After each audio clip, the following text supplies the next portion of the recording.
Meet Kenneth Alves, my father. He and my mother never married, and to be honest, I don't know much else about him. I mean, yes, I've met him a number of times, but from what I remember, they were always behind those cold steel bars we call prison. Now, growing up, I hated going there. The environment was always so chilly and sad. Before you can visit, you can't have cell phones, no jewelry. You can't even bring a happy birthday card in with you. Before you can actually go back there to see your loved one, you have to take off your shoes, your belt, walk through a metal detector, and be searched from the person that is the same gender as you from head to toe. A little uncomfortable, I admit, but it gives you a glimpse into how prison feels, where you feel trapped, you doubt your decisions, and feelings of isolation flow through your body. Little did I know, I'd be locked up in a prison of my own. In 2002, he was sent to prison. I was 2 years old. For a long time, I didn't know what he did. I just knew he was in prison. I always thought he robbed a bank or something. I mean, it couldn't have been that bad, but boy, was I wrong. So, when I found out, I remember the time that I found out. I was 15 and a sophomore in high school. I read a letter, like many others, from my dad, and in this letter, he congratulated me on doing well in high school and that he hoped I would go to college and become a lawyer so I could help him get out of prison. Clearly, that didn't happen. So, this was the first time that I remembered that him being in prison could affect my future. So, I got curious. What did he actually do? So I Google searched Kenneth Alves versus the state of Indiana, and what came up changed my whole world. Double murder and sentenced to 118 years.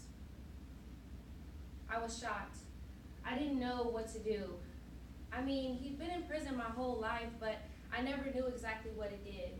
And now everything made sense when people said, "You have aggression like your dad." People around me assumed that I was going to become violent in some way. And soon, I started to believe it.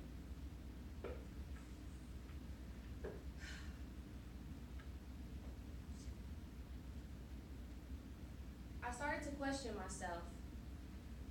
Will I become like him? Is this in my DNA? The answer is no. I promised myself that I wasn't going to let this define me. But it's easier to say and harder to do. Fast forward to my senior year of high school, I applied for a scholarship that would pay for all 4 years of college. This scholarship is only awarded to 13 people in Indiana. So I applied, and I completed my interview, and 8 days later, there was an article and a news story about my dad's appeal. It was titled, "Newcastle Killer Fails in Bid for New Trial."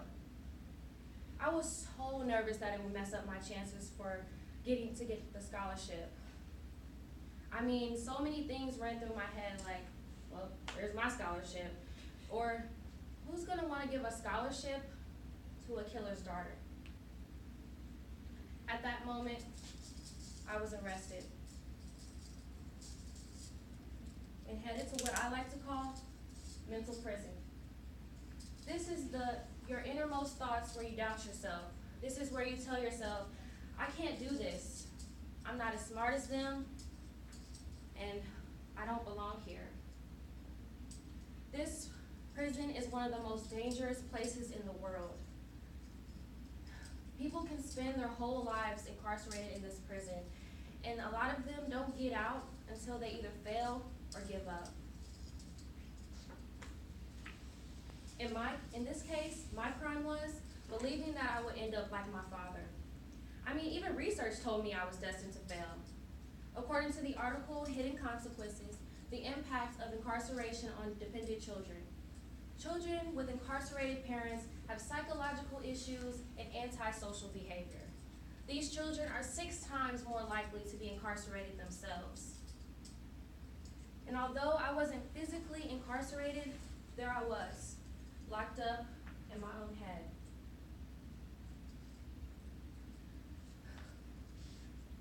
These statistics have a lot of impact on our lives. They can affect how we behave, how we treat people, and even how we feel about ourselves.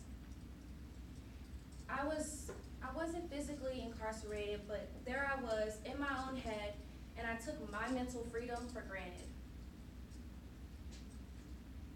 There are just 2 steps to take what you think holds you back and use it to push you forward.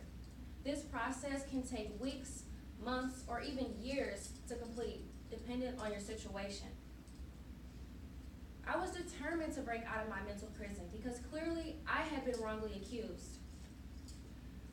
This prison is hard to get out of, so you have to put in 100% or you won't get out. I mean, the bars are strong like no other. So, I had to break out.